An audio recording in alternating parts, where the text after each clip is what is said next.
Merci Madame la Présidente. Mesdames, Messieurs, bonjour.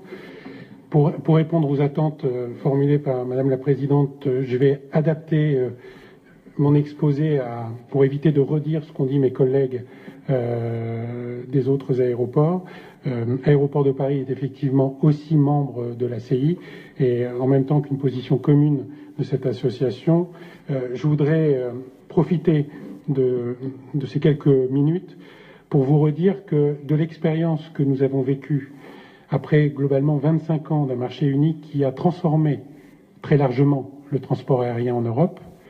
Et pour ce faire, permettez-moi de revenir quelques minutes en arrière sur l'histoire. En fait, l'Europe, et grâce à son marché unique, a vécu de façon plus construite, j'ai envie de dire, et moins révolutionnaire et moins drastique dans ses changements,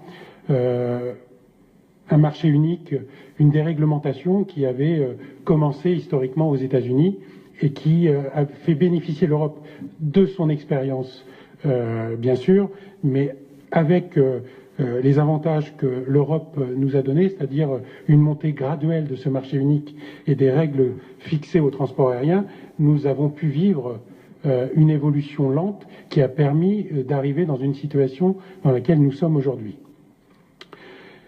Et ce marché unique a finalement eu comme succès de créer des impacts très positifs dans notre économie du transport aérien, le changer assez substantiellement.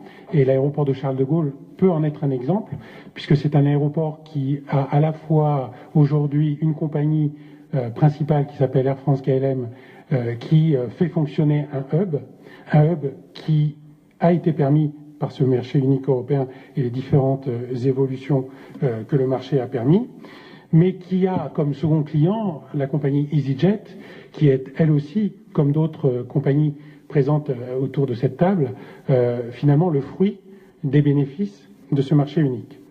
Et puis enfin, si on regarde aussi ce qui s'est passé sur ces 25 dernières années, ce marché unique européen a permis de créer des alliances de compagnies aériennes et des alliances quelque part aussi d'aéroports pour essayer de développer toujours le transport aérien. Au bénéfice de qui? Au bénéfice du client. Le client passager, qui a été cité par mes deux autres collègues, qui a pu à la fois bénéficier finalement d'un transport aérien qui lui a permis de s'ouvrir vers le monde ou d'ouvrir le monde vers l'Europe, mais qui a permis aussi à ce client européen de bénéficier d'un transport aérien qui a largement évolué et qui lui a donné l'accès au voyage par le transport aérien à des prix très compétitifs. Et donc ce marché unique a permis à la fois d'ouvrir l'Europe vers le monde, d'ouvrir le monde vers l'Europe, mais aussi de donner envie aux Européens de voyager à l'intérieur de l'Europe.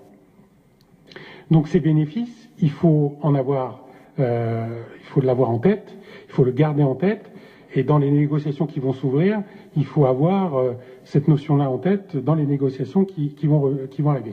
Sur Charles de Gaulle, 30% des passagers sont en correspondance. 30% des passagers viennent d'Europe, en partie, viennent du marché européen et permettent d'avoir un accès sur l'ensemble des destinations internationales.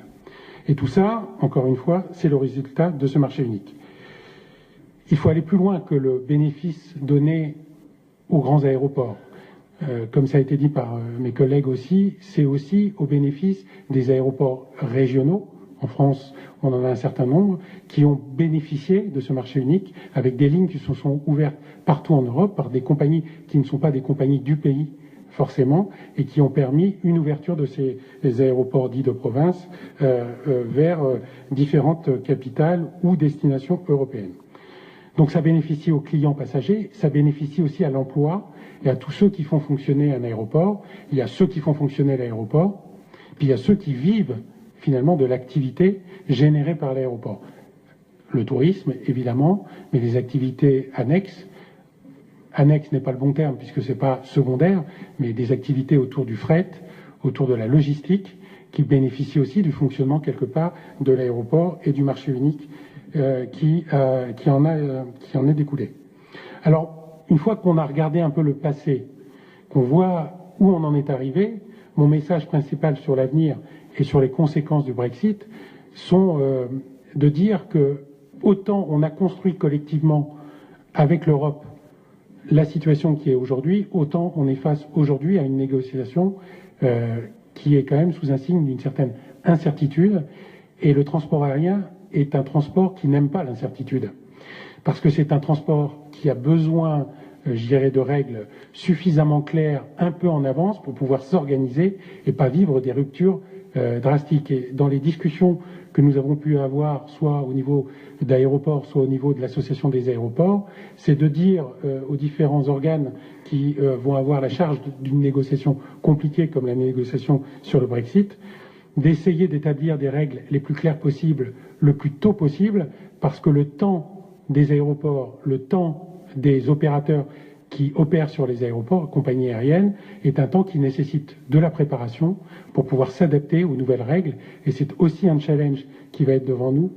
Pour conclure, c'est de se dire que c'est un monde qui a besoin de quelques mois, voire une année, pour s'adapter aux nouvelles règles qui peuvent être décidées à la suite du Brexit. Voilà, Madame la Présidente. Merci de votre écoute.